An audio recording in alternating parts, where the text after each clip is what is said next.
জীবনে ভাই কত ভিডিও দেখছেন, এই ভিডিওটি দেখেন, আশা করি জীবনে কখনো মারাটা রাখাবেন না। কেন আমি এই কথাটি বলতেছি সেটা আস্তে আস্তে আমি ভিডিওর মধ্যেই বলবো। আর ল্যাঙ্গুয়েজ খারাপ করার জন্য খুবই দুঃখিত, কারণ হলো এই ভিডিওটি এরকমই। তো আপনারা যারা ফেসবুক পেজ কিনতে চাইতেছেন তাদের জন্য বেসিক্যালি এই ভিডিওটি, আর প্রত্যেকজন মানুষের জন্য আপনারা এই ভিডিওটি শেয়ার করে দেবেন, কারণ হলো বুঝতে পারতেছেন এটা একটা অন্যরকম ধরনের ভিডিও, এটা কোনো টেকনোলজি ভিডিও না, যদিও টেকনোলজির আন্ডারে পড়ে। তো বিষয়টা হলো যে একটা ফেসবুক পেজ কেউ কিনতে চায়, কেউ সেল করতে চায়, এটাই স্বাভাবিক। তো দেখেন, আপনি একটা ফেসবুক পেজ কিনতে চাইতেছেন, কিভাবে কিনবেন? কিভাবে? মনে করেন আপনি একজন ফেসবুক পেজ সেল করতেছে, আপনি তার কাছে গেলেন বা সে কন্ট্যাক্ট নাম্বার বা একটা অ্যাডের মাধ্যমে আপনি দেখছেন যে সে ফেসবুক পেজ বিক্রি করে, আপনি ওইখানে গেলেন, গিয়া আপনি ওই ভাইকে মেসেজ দিলেন যে ভাই আমি তো ফেসবুকে একটা পেজ কিনুম, আপনার কাছে আসেনি। পরে বলতেছে অনেকগুলো লিঙ্ক দিল, আপনি ক্লিক করলেন, আরে অনেক ভালো ভালো পেজ, আর তাও অল্প দামে, মনে করেন 5,000 10,000 এরকম, 1 লাখ 2 লাখ 3 লাখ ফলোয়ার। এটাই তো না, আপনি একটা পেজ কিনবেন সস্তায়, তো আপনি এটা তো দেখি আপনার লোভ লেগে গেল, আরে ভাই এতগুলো ফলোয়ার, তাও আবার এত সস্তায় পেজ, কিভাবে? এত লোভ পড়বে, লোভে পড়বেন না। আর বিষয়টা আমি বাঙ্গা বলতেছি। তো আপনি এখন মনে করলেন একটা পেজ সিলেক্ট করলেন, আপনি তার সাথে কথা বলতে বললেন, তো এখন কি করবেন? এখন সে বলবে যে আপনাকে টাকা পাঠানোর জন্য, তো আপনি গেলেন টাকা পাঠানোর জন্য, তো ভাই আমার এই পেজটাই লাগবে বা এই পেজটা আমার খুব ভালো লাগছে, আপনি টাকা পাঠায় দিলেন। আপনি পেজটা, এখন সে টাকা পাঠানোর পরে সে ওকে বলে আপনার যত রেজিস্ট্রেশন জিনিস আছে সব কিছু বললো যে রেজিস্ট্রেশন করে দিবে। তো আপনি তাকে সব কিছু পাঠাই দিলেন, পাঠাই দেওয়ার পরে ওকে বলার পরে আপনাকে ব্লক করে দিল। আরে ভাই ভিডিওটা দেখেন, ভবিষ্যতে অন্তত মারা খাবেন না, বুঝছেন না? সহজ কথা। আর ভিডিওটি শেয়ার করে দেন, যারা মারা খাওয়ার লাইনে আছে তাদেরকে একটু ফেরানো যায় কিনা। আপনি ফেসবুক পেজ কিনেন, এটা ভালো কথা, কিন্তু এমন তো না যে আপনার টাকা ফ্রিতে আইসা পড়ছে বা আপনি নিজে তা কামাইছেন না। এই বিষয়টা খেয়াল রাখবেন। আর বিষয়টা হলো যে আপনি টাকাটা পাঠাই দিলেন, সে যদি মোবাইল ব্লক করে দেয় তাহলে আপনার কি করার আছে? আপনি বাইরে থাকেন বা দেশে থাকেন, তার থেকে তাকে তো ধরার কোনো ক্ষমতা আপনার নাই। আপনি থানায় গেলেন, চিঠি করলেন, সব কিছু করলেন, কিন্তু ফাইনালি গিয়ে দেখলেন কি, যে লোকের নাম্বার, ওই লোক আসলে একটা কৃষি কাজ করে বা সে মোবাইল সম্বন্ধে বুঝেই না।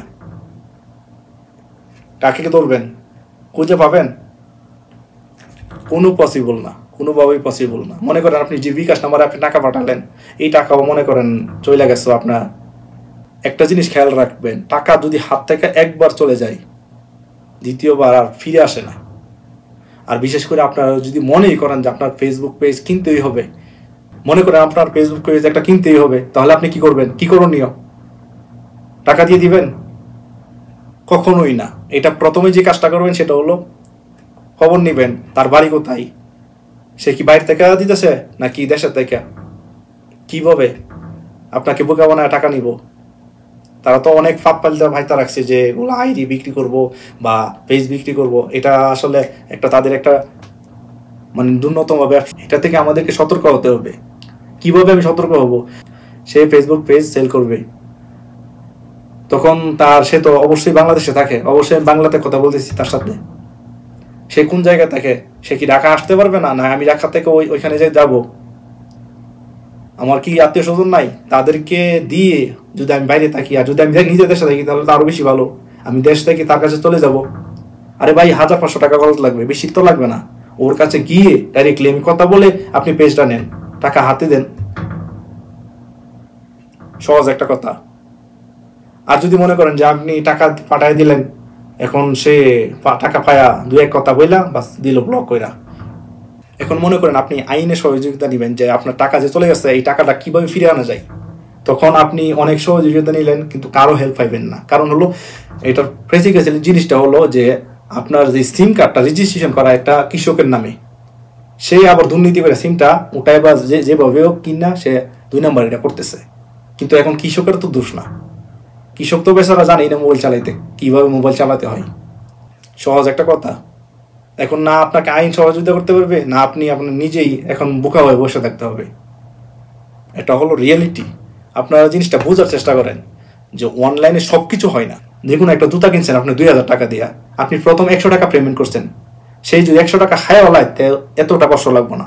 যদি আপনার মনে হয় আপনি 2000 টাকা প্রথমে পেমেন্ট করে দিয়েছেন, তাহলে তো এটা মানে বলা যায় না, এটা লস হতেই পারে। সে যদি ব্লক করে দেয় শেষ।